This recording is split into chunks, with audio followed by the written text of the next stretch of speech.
Okay, so most of you have joined. ठीक है, तो हम क्या कर रहे थे? यस, हम कह रहे हैं कि वो पार्ट एडिबल नहीं है। क्यों नहीं है?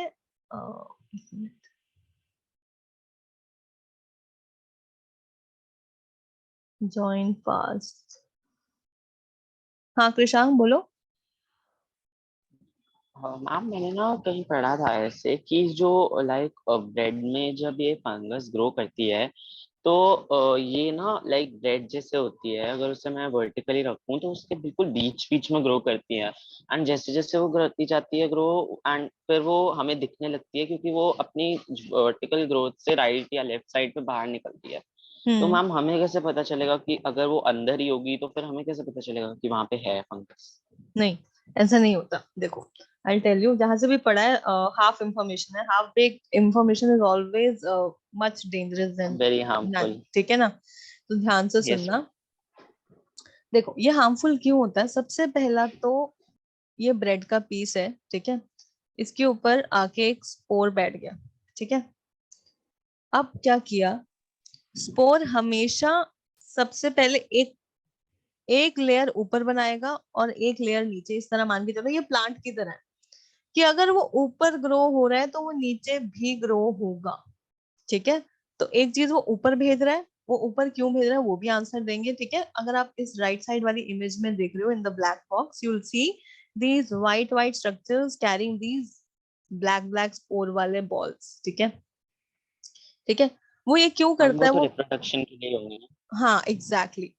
एक तो वो क्योंकि उसने रिप्रोड्यूस करना शुरू कर दिया है, तो वो क्या कर रहा है, क्योंकि it doesn't require any other parent, वो अपने आप में ही काफी है। वो कह रहा है यार अब तो मैं रिप्रोड्यूस करूंगा, मुझे किसी की जरूरत तो है नहीं, क्योंकि मुझे न्यूट्रिएंट का सोर्स मिल चुका है। That is what I need to reproduce. तो इस चीज के लिए तो इस चीज को तो वो रिप्रोडक्शन के लिए रख देगा, ऊपर वाले हिस्से को। ठीक है, which is also known as sporangium. ठीक है, स्पोरेंजियम होता है जो ये बॉल लाइक स्ट्रक्चर होता है जिसके अंदर स्पोर्स बैठे होते हैं। ठीक है, सो इस वाले हिस्से को आप स्पोरेंजियम कहते हो। ये सारे के सारे स्पोर्स है। मतलब अगर ये फट गया और ये स्पोर्स निकल गए तो वो अल्टीमेटली ब्रेड पे ही जाके टिकेंगे। ये इस ब्रेड पीस पे चले जाएंगे और प्रोलिफरेट करेंगे या और ज्यादा डिवीजन शुरू कर देंगे। ठीक है, और जो इनके नीचे वाला हिस्सा है जो हमें नहीं दिख रहा है, ब्रेड के नीचे में हिस्सा जो होता है जो हमें नहीं दिख रहा है, जो आपको इमेज में दिख रहा होगा, ये रूट लाइक स्ट्रक्चर है, ये हमें नहीं दिखता है। ठीक है, तो ये वाला जो स्ट्रक्चर है इससे वो इंटरनली ग्रो कर रहा है। ठीक है, क्यों कर रहा है? क्योंकि यहीं से वो ब्रेड से न्यूट्रिएंट्स लेता है, यहाँ से वो न्यूट्रिएंट लिए जा रहा है और ऊपर वो अपना सामान रख रहा है कि मैं रिप्रोड्यूस करता जा रहा हूँ, और नीचे से न्यूट्रिएंट्स लेता जा रहा हूँ। जस्ट लाइक प्लांट, की प्लांट ऊपर फ्रूट्स बियर करता है और नीचे क्या करता है, नीचे अपने रिसोर्सेज गैदर करता है from the soil.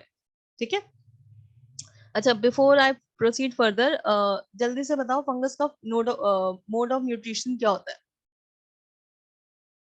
The name of mode of nutrition. Saprophytic. Exactly, ठीक है, सैप्रोफिटिक का मतलब होता है डेड और डिकेइंग पे। ठीक है, डेड और डिकेइंग पे जीना।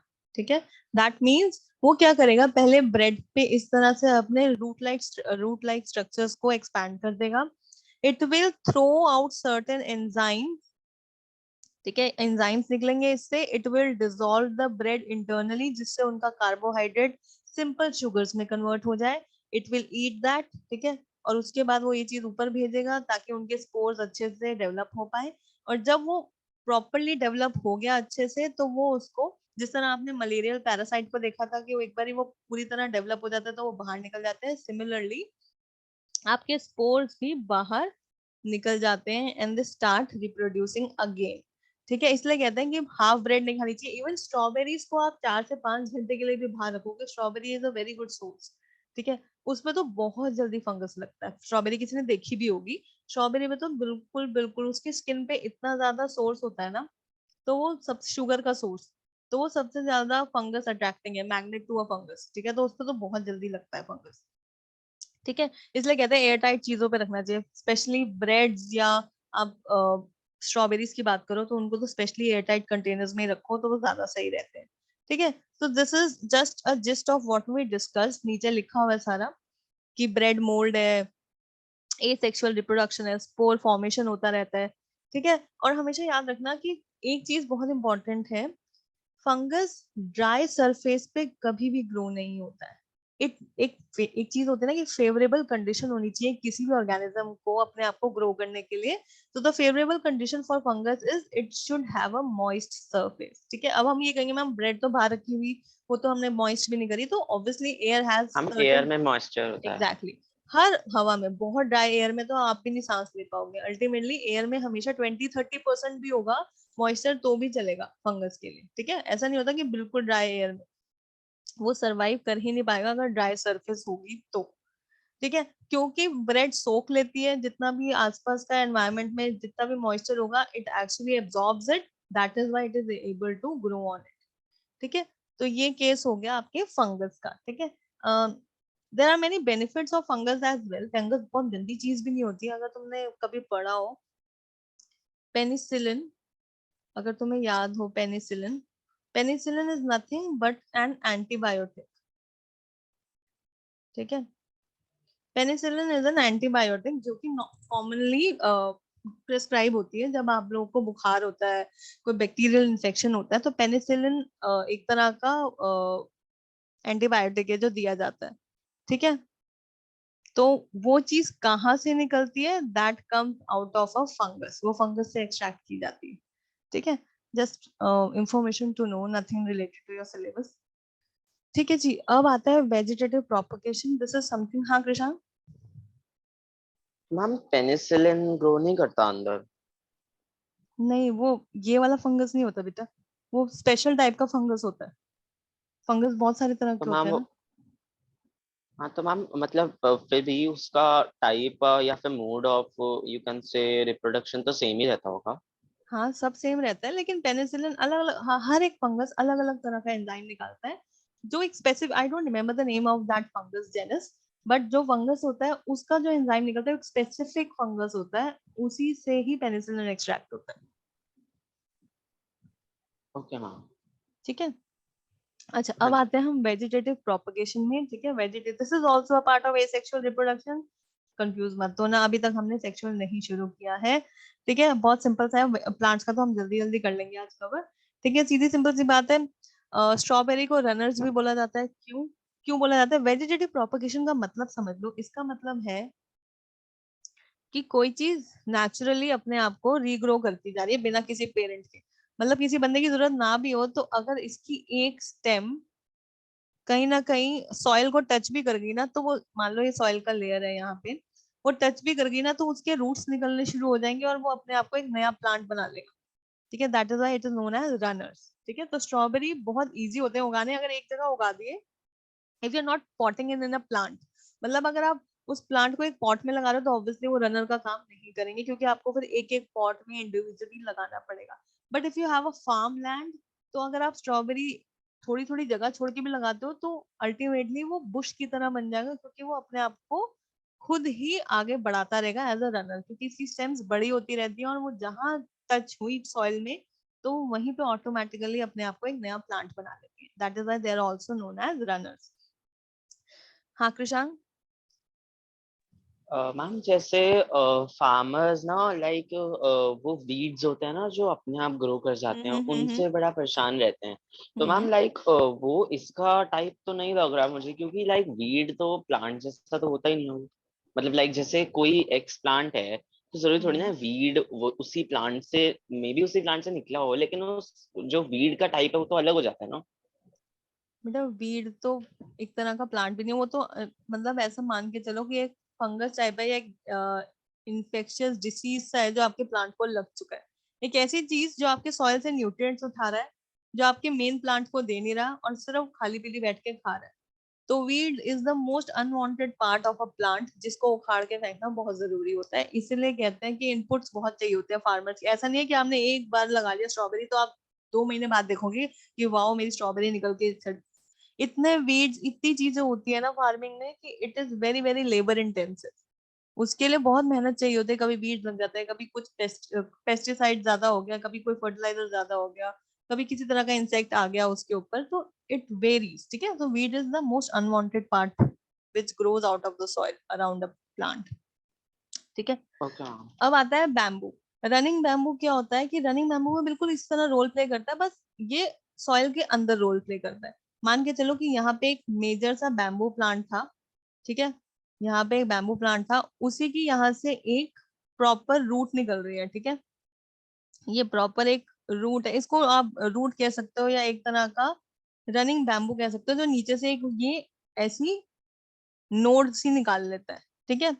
अब ये क्या होता है, इसी में ये जो ऐसी लंबी सी पाइप जा रही है इसकी, मान के चलो इसी से नए नए बैम्बू ट्रीज उगने लगते हैं। इसलिए कहते हैं जब आप कभी भी मूवीज में देखो या आप कभी भी ये देखो कि बैम्बू जब एक जगह लगाया जाता है तो बहुत सारे बैम्बू वहीं उग जाते हैं, लंबे लंबे। Even in the forest area bamboo वाले बुशेस बहुत बहुत ज्यादा डेंसली पॉपुलेटेड होते हैं। क्यों होते हैं?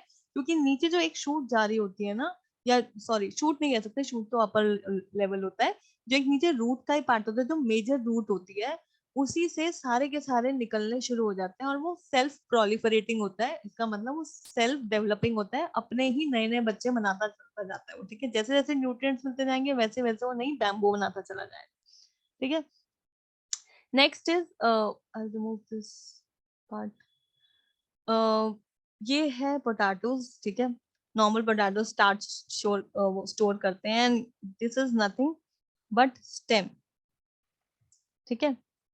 ये स्टेम ही है, नीचे की स्टेम है जो कि एक जगह स्टोर करने लगी स्टार्च को, ठीक है, उसी को पोटैटो का नाम दे दिया जाता है। रूट्स अलग से होती हैं, रूट्स अलग होती हैं, ठीक है, और ये स्टेम का ही पार्ट होते हैं जिसके अंदर स्टार्च स्टोर होने लगता है। ये स्टेम ही होती है, मतलब मॉडिफाइड स्टेम कह सकते हो इनको, जिनके अंदर स्टार्च स्टोर होने लगता है। लेकिन इसका मतलब ये नहीं है कि यहाँ पे रिप्रोडक्शन शुरू हो गया। हाँ मानवी? मैम मेरा डाउट है मैम, कई बुकों में पोटैटो स्टेम होता है, कई में रूट। नहीं, पोटैटो इज अ स्टेम। देखो ऐसा मैम नहीं है, मेरी इसकी खुद की रूट्स भी निकलती हैं। देखो ऐसा नहीं है कि हार्ड एंड फास्ट रूल है कोई साइंस में, ठीक है।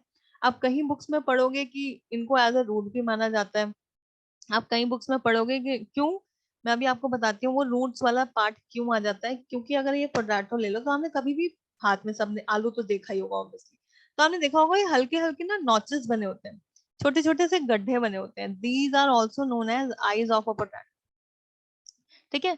तो इनसे क्या होता है, इनसे छोटे छोटे प्लांट निकल जाते हैं। कभी आलू के अंदर ऐसे नॉचेस है ना, उनको अच्छा फेवरेबल कंडीशन मिले तो इसके अंदर से ऐसे ऐसे शूट्स निकल जाते हैं। तो उन शूट्स के रूट्स भी होते हैं हल्के हल्के, और ऊपर की स्टेम भी होती है। तो एक तरह से आप इसको रूट भी कह सकते हो कि एक तरह से ये रूट का काम कर रही है स्टेम के लिए, इसलिए भी उसको कभी कभार रूट रेफर कर दिया जाता है, ठीक है, क्योंकि वो एक प्लांट को अपने अंदर से ही निकालता है, तो एक तरह से उसको रूट भी बोल दिया जाता है। वैसे it is a modified stem, ठीक है। तो इन आईज से ही नया पोटैटो निकलना शुरू हो जाता है। अगर ये वाला हिस्सा आप काट दो, ये वाली ब्रांच काट के सॉइल में लगा दो, तो इससे फिर दोबारा से नए पोटैटो उगने शुरू हो जाएंगे, ठीक है। तो इसको आप रूट्स का भी फॉर्म मान सकते हो। और देखो रूट्स इसीलिए नहीं कहते, वैसे बता रही हूँ, किसी भी बुक में लिखा होगा तो याद रखना, रूट्स इसीलिए नहीं कहते क्योंकि ना ये न्यूट्रिएंट्स ऊपर नहीं पहुंचा पाते प्लांट्स। रूट्स का मेन पर्पस होता है पानी और न्यूट्रिएंट्स ऊपर भेजना शूट तक, ठीक है। तो ये क्या कर रहे हैं, ये सिर्फ और सिर्फ स्टार्च स्टोर कर रहे हैं और कुछ नहीं कर रहे। ना ही ये न्यूट्रिएंट्स नीचे से ऊपर लेके नहीं जा रहे, इसलिए इनको रूट्स रेफर नहीं किया जा सकता, इसलिए इनको स्टेम ही बोला जाता है। नहीं तो अगर ये हेल्पफुल होता तो इनको रूट्स जरूर मानते, ठीक है। Okay ma'am. चलो इतना पार्ट हो गया, आई होप बहुत छोटा सा है। देखो इसमें से ये मान के चलो कि सिर्फ पोटैटो एक स्टेम है, ठीक है, और बाकी जितने भी आप देख रहे होगे ना वो सारी रूट्स हैं। स्वीट पोटैटो ले लो, बीट रूट ले लो, शुगर बीट, कसावा ले लो। Cassava is a plant which is not grown in India but बाहर होता है, it is just like arbi type दिखता है, ठीक है। कैरेट ले लो, ये सब रूट्स के फॉर्म होते हैं, ठीक है। ये मोटी सी रूट है जिसके बाहर से ही सारे हेयर्स निकल रहे हैं, रूट हेयर्स, तो यहीं से न्यूट्रिएंट्स ऊपर भी जा रहे हैं। और ऊपर ज्यादा होता नहीं क्योंकि इसकी ज्यादा ग्रोथ होती है। मेन जितने भी न्यूट्रिएंट्स होते हैं ना वो यहीं से अब्सॉर्ब करके अपने अंदर ही रख लेता है, इसलिए इसको रूट बोला जाता है, ठीक है, कि वो न्यूट्रिएंट्स जो अब्सॉर्ब कर रहा है वो खुद में ही रख रहा है, वो ऊपर ज्यादा भेज नहीं रहा। इसलिए ये वाला हिस्सा आप वैसे भी काट के फेंक देते हो और यही कंज्यूम करते हो, क्योंकि मोस्टली न्यूट्रिएंट्स फाइबर जितना भी होता है वो इसी में स्टोर हो जाता है, ठीक है। So these are different types of roots. Only potato is considered as a kind of stem क्योंकि वो ज्यादा हेल्प नहीं करता है, ठीक है जी। फिर आता है वेजिटेटिव प्रोपगेशन में अनियन बल्ब भी आ जाता है। अनियन बल्ब को ना ही आप स्टेम मान सकते हो ना ही आप रूट मान सकते हो। तो आप मान के चलो ये स्टेम और रूट के बीच का है, ठीक है। तो स्टेम ज्यादा अप्रोप्रिएट है, रूट तो बिल्कुल भी नहीं कह सकते, ठीक है। तो इसके ऊपर ऐसे उगने लगते हैं, ठीक है। It gives rise to some certain kind of fleshy leave, ठीक है। तो ये एक ही बल्ब से देखो यहाँ से 3 नए बल्ब्स बन रहे हैं, तो ये नए अनियंस बन जाएंगे अल्टीमेटली, ठीक है। तो 5-6 गुच्छे निकलते हैं अनियंस के एक ही साथ अगर नीचे से निकालो तो, ठीक है। Sorry, on the other hand Bryophyllum एक ऐसा प्लांट होता है, मोस्टली ब्रायोफाइलम के ज्यादा यूजेस नहीं होते, it is an ornamental plant, ठीक है।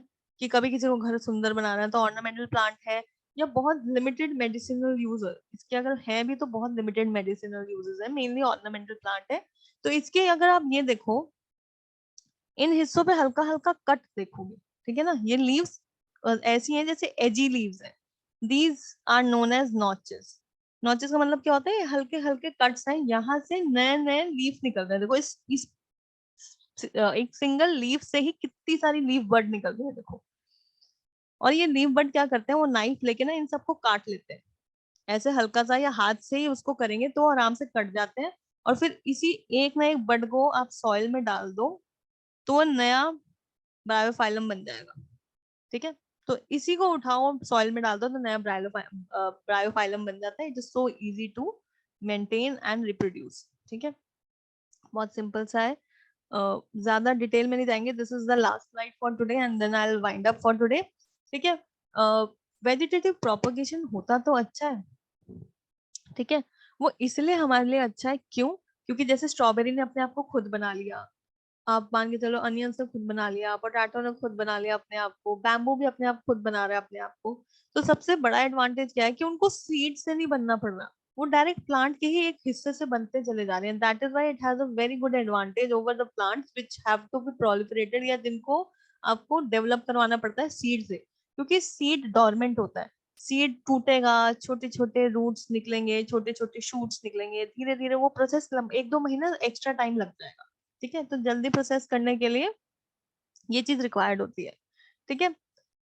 और सबसे बड़ी एडवांटेज ये है कि स्पेशली वो वाले प्लांट्स जिनके सीड्स बनने ही बंद हो गए अब, ठीक है, जिनमें बेचारों में सीड्स ही नहीं है, क्योंकि ऑलरेडी क्या हुआ कि एक स्ट्रॉबेरी ने दूसरी स्ट्रॉबेरी आई, दूसरी से तीसरी, तीसरी से चौथी, तो सीड्स की जरूरत ही क्या है, नॉर्मली फ्रूट्स बन जाएंगे ना उससे, तो ठीक है। और सबसे अच्छा एग्जाम्पल इसका होता है बनाना, ठीक है।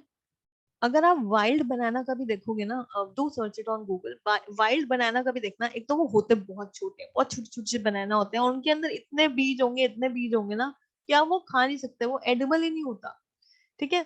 तो जितने भी आप बनाना खाते हो नॉर्मली, ये एक्चुअली में वेजिटेटिवली ग्रो किए जाते हैं, इसमें ह्यूमंस का रोल होता है, क्योंकि वो लंबा प्रोसेस है, मैं इतना लंबा प्रोसेस समझा नहीं, समझ लेना कभी गूगल पे जाके। लेकिन उसमें ह्यूमन एफर्ट्स चाहिए होते हैं, वो आर्टिफिशियली ग्रो करवाते हैं बनानास को, ठीक है। तो बनाना ऐसा है जिसके सारे सीड्स अब गायब हो चुके हैं, अब आप बनाना खाते हो तो आपके मुंह में बीज नहीं आते होंगे, क्योंकि ये आर्टिफिशियली कह सकते हो कि प्रोपागेट करवाए गए हैं, ठीक है। तो ये कुछ एग्जांपल है, रोज, जैस्मिन, बनाना, ऑरेंज। इनके अंदर, ऑरेंज के अंदर होते हैं अभी भी, लेकिन अब बहुत कम होते हैं, ठीक है। ऑरेंजेस भी अब अलग अलग टाइप के वेराइटीज और ब्रीड्स आ गए हैं जिनके अंदर सीड्स ही नहीं होते। Apart from this, you also see a term known as tissue culture. Tissue culture का मतलब होता है किसी टिश्यू को उठा के उसको लैब में रखो और आर्टिफिशियली उसको ग्रो कर लो, तो उसको कल्चर कहते हैं, ठीक है। तो सिमिलरली ऐसा होता है कि कुछ प्लांट किसी को बहुत अच्छा लगा, ठीक है, उस प्लांट की वैरायटी चाहिए और भी बहुत सारी चाहिए, तो उसको लैब में आर्टिफिशियली इस तरह ट्रे में ग्रो किया जाता है, ठीक है। उसको ग्रो करके टेस्ट ट्यूब्स में रखा जाता है, फिर वो टेस्ट ट्यूब्स में धीरे धीरे धीरे धीरे बड़ा होता है। जब वो प्रॉपर शेप में आ जाता है कि अब वो एक पॉट के अंदर सरवाइव कर जाएगा, एक पर्टिकुलर रूट सिस्टम मेन होता है डेवलप होना। जब रूट्स बहुत छोटी होती है ना, आप सीधा सॉइल में डालोगे, रूट्स बहुत जल्दी मर जाएंगे। जब रूट्स अच्छी खासी डेवलप हो जाती हैं किसी प्लांट की, तो आप उसको नर्सरी में डाल सकते हो, नीचे वाली इमेज। फिर आपने नर्सरी में डाला तो वो आराम से उग जाएगा। तो टिश्यू कल्चर भी बहुत कॉमन होता है। टिश्यू कल्चर किया क्यों जाता है, हम नॉर्मली भी तो कर सकते हैं, टिश्यू कल्चर इसलिए किया जाता है, इसका एग्जांपल देती हूँ। जैसे पॉल्यूशन बहुत हाई है, कुछ सिटीज में बहुत ज्यादा पॉल्यूशन है, ठीक है। तो मान लो वहां पे एक तरह का ट्री ग्रो हो रहा है, जो बेचारा हल्का सा ना, मान के चलो उसकी ग्रेइश लीव्स है पॉल्यूशन की वजह से, और वैसे भी, और बीच बीच में छेद है, और मतलब वो हमेशा जब भी उसका नया प्लांट भी बनता है ना, वो भी इस तरह इन्फेस्टेड ही होता है और खराब सी उसकी शेप आती है, ठीक है। अब आपको इसी प्लांट को बिल्कुल सुंदर सा उगाना है, ठीक है, लेकिन इस प्लांट को यूज करोगे तो इसका भी बच्चा वैसा ही निकलेगा। तो क्या होता है, इसके अंदर से एक प्योर सैंपल निकाला जाता है लैब के अंदर बैठ के, ठीक है, उस प्योर सैंपल को लैब में लाया जाता है, फिर उससे उगाई जाती है, and this is how a pure breed of a plant from an infested plant is created, ठीक है। इसलिए टिश्यू कल्चर इतना इंपॉर्टेंट होता है कुछ प्लांट्स के लिए जो बहुत इंपॉर्टेंस रखते हैं मेडिसिन पॉइंट ऑफ व्यू से, उनको इस तरह उगाया जाता है, ठीक है। कोई डाउट? मैम तो ये बेसिकली उसको प्रिजर्व करने के लिए लाइक कि प्लांट अच्छा ग्रो करे एंड उसे लाइक जब वो छोटा हो और अपने आप को प्रोटेक्ट ना कर पाए ऐसी चीजों से, तो उसको प्रोटेक्शन दे रहे हैं। हाँ एग्जैक्टली आप ये भी कह सकते हो, इससे प्रिजर्वेशन भी आती है, और टिश्यू कल्चर से बहुत अच्छी ब्रीड्स बनती हैं प्लांट्स की, लेकिन ये ऑब्वियसली एक्सपेंसिव होती हैं ब्रीड्स, और हाँ ये इतनी क्या कहते हैं, एक्सपेंसिव होते हैं कि हाई, मतलब हाई कॉस्ट इन्वॉल्व होती है, ठीक है। तो मतलब सिर्फ यस मैनुअली मैम। भी इन्वॉल्व होती है, और वैसे भी इन्वॉल्व होती है कि पैसा भी ज्यादा लगता है, लेकिन ये होती अच्छी ब्रीड्स है, ठीक है। Yes. Any other doubt? Okay, that's all for today's class. ठीक है, see you in the next class. That's all for today. Have a nice evening. Bye everyone. Ma'am Excuse me, हाँ ma'am. बच्चे बोलो, one at a ma'am time. एक minute आपने Krishang, last एक minute Krishang बोलो। Ma'am आपने लास्ट क्लास में fragmentation complete करा दिया था? हाँ बच्चे वीडियो नहीं डाली शायद, I forgot. मैं वीडियो डाल देती हूँ, मैम ठीक है। नहीं, रिकॉर्डिंग है, सर ने भेजी थी। अच्छा ठीक है, हाँ you can see that. No ma'am 12th अक्टूबर की नहीं है मैम, मेरे को वही बोलना था कि आप 12th की शेयर कर दो। 12th October. चलो I'll see in my system. होगी वैसे, I'll share it by tonight. Okay. Okay, thank you ma'am. Welcome. Bye everyone. Thank you ma'am. Thank you ma'am. Thank you, ma'am. Bye. Welcome. Bye.